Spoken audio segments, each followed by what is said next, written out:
Mustafa Barghouti, if you could talk about what this means for U.S. policy towards Israel, which goes to what was President Obama's, I mean, he's still in office for a few more weeks, policy towards Israel and what it's accomplished and what you're concerned about or hoping will happen in the next presidential term.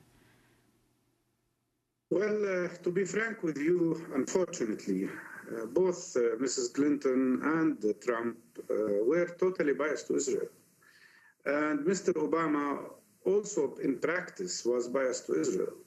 Unfortunately, one of the gravest mistakes that were made in the world and in the Middle East was that President Obama, whom we had very big hopes in when he was elected, did not fulfill his promise of demanding and pushing for complete and total freeze of settlement activities that he promised in his speech in Cairo in his first year in the White House. The fact that he retreated under Netanyahu's pressure and Israeli pressure has caused a big harm in the Middle East and to the Palestinian-Israeli issues. And in my opinion, Mr. Trump is not different, of course. He's coming biased to Israel, but now we are facing a much more dangerous path. We are facing a situation where such appointments, like the appointment of Mr. Friedman, like the talk of some aides of Mr. Trump, that settlements do not represent an obstacle to peace, and the fact that he's talking and his aides are talking about moving the embassy to Jerusalem, are all perceived as green light by Israeli extremist and racist groups, including racist ministers in the Israeli government like Naftali Bennett and others, to advocate the annexation of the West Bank, the killing of the two-state solution, the destruction of the possibility of peace in the region. That's why this is totally irresponsible. When you appoint a person like Mr. Friedman, who is participating, he had participated already in the crime of supporting settlements with his money and his support, he's practically a participant in the crime of violation of international law. This would mean that they are sending a very negative message that the United States cannot even play a partial role, neither in the quartet or in the so-called peace process or anything like that.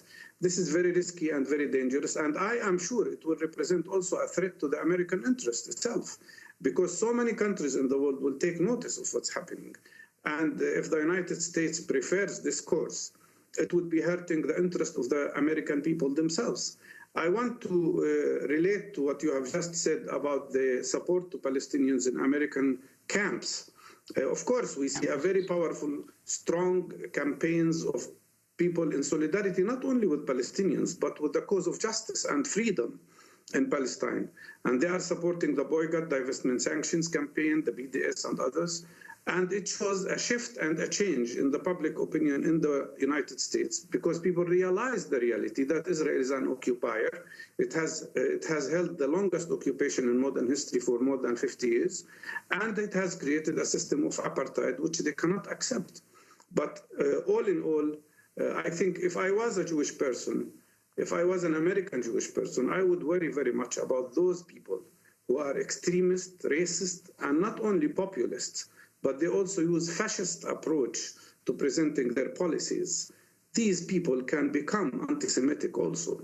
They will be anti-Semitic not only against Palestinians, but also against Jewish people themselves. And that is a very dangerous course that one has to be very careful about.